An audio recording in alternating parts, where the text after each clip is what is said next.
জায়গায় ভোটটা পড়েছে পিঠটা ফুলে বালিশ হবে। ভোট যত এগিয়ে আসছে চরমে উঠছে হুমকি হুঁশিয়ারি।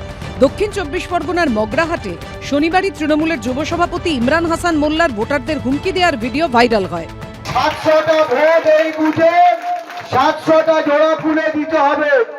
যদি অন্য জায়গায় ভোট পড়ে তাহলে কিন্তু লক্ষ্মী ভান্ডার ভোটের পরে বন্ধ হয়ে যাবে।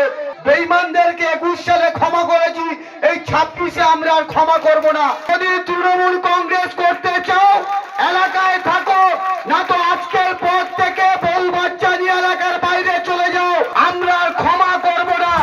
এই নিয়ে বিতর্কের 24 ঘন্টার মধ্যেই ফের সামনে এসেছে ওই তৃণমূল নেতার ফের এক হুমকির ভিডিও।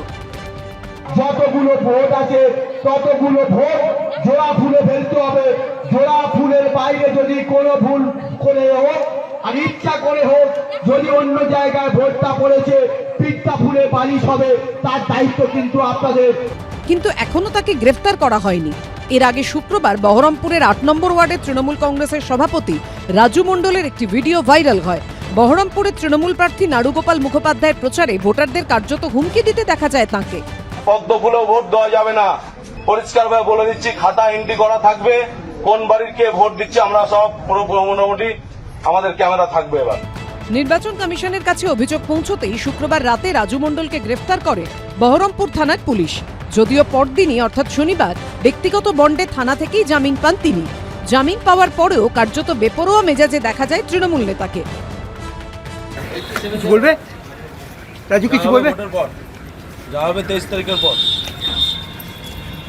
যা কিছু হবে 23 তারিখের পর। তৃণমূল নেতাদের এই হুমকি হুঁশিয়ারি নিয়ে সরব হয়েছে বিরোধীরা।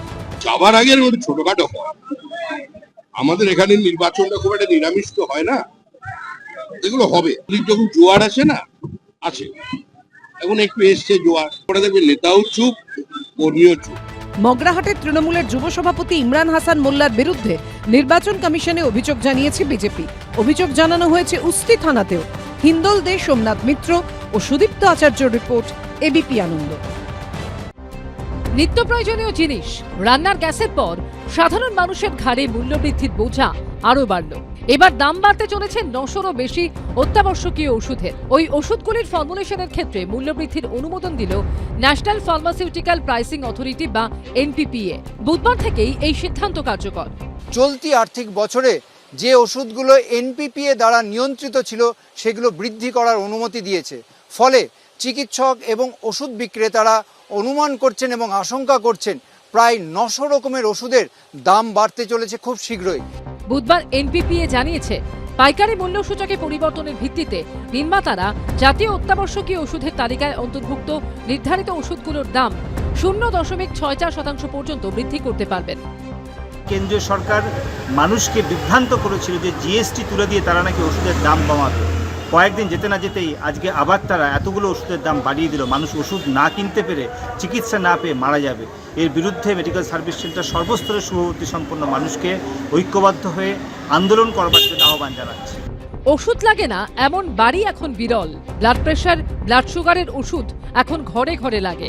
বিভিন্ন ওষুধ বিক্রেতা এবং প্রস্তুতকারী সংস্থা সূত্রে খবর, প্যারাসিটামল, অ্যাজিথ্রোমাইসিন, সংক্রমণ প্রতিরোধক, ডায়াবেটিস ও উচ্চ রক্তচাপের চিকিৎসার ওষুধের দাম বাড়তে চলেছে। সূত্রের খবর, ওষুধগুলির সংশোধিত মূল্য তালিকা দ্রুত প্রকাশ করা হবে। ঝিলম করঞ্চায়ের রিপোর্ট, এবিপি আনন্দ, কলকাতা। এবিপি আনন্দ, এগিয়ে থাকে, এগিয়ে রাখে।